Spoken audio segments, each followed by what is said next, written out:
ನನಗೆ ಸ್ವಾಗತ. ಸೀತಾರಾಮ ಇವತ್ತಿನ ಸಂಚಿಕೆ ತುಂಬ ಅದ್ಭುತವಾಗಿ ಮೂಡಿ ಬಂದಿದೆ. ನಿಮಗೂ ಕೂಡ ವಿಡಿಯೋ ಇಷ್ಟವಾದಲ್ಲಿ ಪ್ಲೀಸ್ ಲೈಕ್ ಮಾಡಿ, ಸಬ್ಸ್ಕ್ರೈಬ್ ಮಾಡಿ, ಶೇರ್ ಮಾಡಿ, ಕಮೆಂಟ್ ಮಾಡಿ ಅಂತ ಹೇಳ್ತಾ, ಇಲ್ಲಿ ಭಾರ್ಗವಿ ಕುತಂತ್ರಗಳ ಮೇಲೆ ಕುತಂತ್ರ ಮಾಡಿ ಇಲ್ಲಿ ಸಿಹಿನೇ ಅಲ್ಲ ಅಂತ ಸೀತಾಗೆ ಗೊತ್ತಾಗೋ ಹಾಗೆ ಮಾಡಬೇಕು ಅಂತ ಭಾರ್ಗವಿ ಪ್ಲ್ಯಾನ್ ಮಾಡಿದಾಳೆ. ಇಲ್ಲಿ ಪಾಪ ಅದು ಸುಬ್ಬಿಗೆ ಏನು ಗೊತ್ತು, ಇದು ಎಲ್ಲ ಸಿಹಿ ಗೊತ್ತಿರುತ್ತೆ. ಆದರೂ ಸಿಹಿ ಅಲ್ಲೇ ನಿಂತ್ಕೊಂಡು ಹೇಳ್ತಿರ್ತಾರೆ, ಸಿಹಿ ಪುಟ್ಟ ಅಂತ ಭಾರ್ಗವಿ ಬಂದುಬಿಟ್ಟು ಕೇಕ್ ತಿಂತೀಯಾ ಅಂತ ಕೇಳ್ತಾರೆ.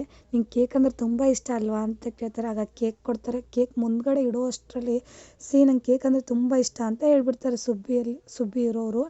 ಆಗ ಸಿಹಿ ಹೇಳ್ತಿರ್ತಾರೆ, ತಿನ್ನಬೇಡ ಅದನ್ನು ಅಂತ ಕೂಗ್ತಿರ್ತಾಳೆ ಪಾಪ ಸಿಹಿ.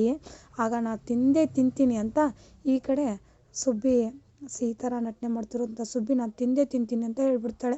ಆಗ ಆ ಕೇಕ್ನ ತಿನ್ನಕ್ಕೆ ಹೋಗ್ತಾಳೆ ಸುಬ್ಬಿ. ತಿಂತಿರ್ಬೇಕಾದ್ರೆ ಭಾರ್ಗವಿ ಇನ್ನೂ ಚಾಕ್ಲೇಟು ಬೇರೆ ನಿಂಗೆ ಕೊಡ್ತೀನಿ, ಇವಾಗ ಹೇಳು ನಿನ್ನ ಇಲ್ಲಿ ಕರ್ಕೊಂಡು ಬಂದವರು ಯಾರು, ಹೇಗೆ ಬಂದೆ, ಯಾರು ನೀನು ಎಲ್ಲಿ ಅವಳು, ಹೇಗೆ ಅಂತ ಎಲ್ಲ ಕೇಳ್ತಿರ್ತಾಳೆ. ಆಗ ಪಾಪ ಹೇಳಬೇಡ ಅಂತ ಈ ಕಡೆ ಸಿಹಿ ಹೇಳ್ತಿರ್ತಾಳೆ. ಆದರೂ ಕೂಡ ಸುಬ್ಬಿ ಮಾತನ್ನೇ ಕೇಳಲ್ಲ. ಅವಾಗ ಹೇಳೋಕ್ಕೆ ಶುರು ಮಾಡ್ತಾಳೆ.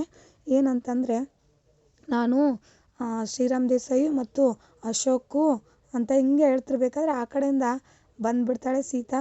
ಅಯ್ಯೋ ಸಿಹಿ, ಕೇಕ್ ಯಾಕೆ ತಿಂತಿದೆಯೇ, ಕೇಕ್ ಯಾಕೆ ತಿಂದೆ, ಕೇಕೆಲ್ಲ ನೀನು ತಿನ್ನಬಾರ್ದು ತಾನೆ, ಇವಾಗ ಕೇಕ್ ತಿಂದಿದ್ಯಾ, ನಾನು ಇಂಜೆಕ್ಷನ್ ಕೊಡಲೇಬೇಕು ತಾನೆ ಅಂತ ಹೇಳ್ಬಿಟ್ಟು ಇಂಜೆಕ್ಷನ್ ತೊಗೊಂಡು ಬರೋಕ್ಕೆ ಒಳಗಡೆ ಹೋಗ್ಬಿಡ್ತಾಳೆ. ಈ ಕಡೆ ಇಂಜೆಕ್ಷನ್ ತೊಗೊಂಡು ಬರ್ತಿರುವಂಥ ಸೀತಾ ನೋಡಿಬಿಟ್ಟು ಸಿಹಿ ಥರ ನಟನೆ ಮಾಡ್ತಿರೋಂಥ ಸುಬ್ಬಿ, ಬೇಡ ನಂಗೆ ಇಂಜೆಕ್ಷನು ಅಂತ ಓಡಾಡ್ತಿದ್ದಾಳೆ ಮನೆಯಲ್ಲೆಲ್ಲ. ಅದನ್ನು ನೋಡಿದಂಥ ಎಲ್ಲರೂ ಕೂಡ ಶಾಕ್ ಆಗ್ತಿದ್ದಾರೆ. ಸುಬ್ಬಿ ಅವಳಿಗೆ ಶುಗರೇ ಇಲ್ಲ ಅಂಥದ್ರಲ್ಲಿ ಹೇಗೆ ಇವಳು ಇಂಜೆಕ್ಷನ್ನು ಕೊಡ್ತಾರೆ ಅಂತ ಅಶೋಕು ಮತ್ತು ರಾಮು ಗಾಬರಿ ಆಗಿದ್ದಾರೆ. ಈ ಕಡೆ ಮಾತ್ರ ಬಿಡ್ತಾನೇ ಇಲ್ಲ ಸೀತಾ, ಇಂಜೆಕ್ಷನ್ ತಗೋಪುಟ ಸಿಹಿ, ಇಂಜೆಕ್ಷನ್ ತೊಗೊಳ್ಳೇಬೇಕು ನೀನು ಅಂತ ಓಡಾಡ್ತಿದ್ದಾರೆ. ಇವತ್ತಿಗೆ ಇಲ್ಲಿನ ಎಪಿಸೋಡ್ ವಿಡಿಯೋ ಎಂಡ್ ಆಗುತ್ತೆ. ವಿಡಿಯೋ ಇಷ್ಟವಾದಲ್ಲಿ ಪ್ಲೀಸ್ ನಮ್ಮ ಚಾನಲ್ಗೊಂದು ಲೈಕ್ ಮಾಡಿ, ಸಬ್ಸ್ಕ್ರೈಬ್ ಮಾಡಿ, ಶೇರ್ ಮಾಡಿ. Thank you.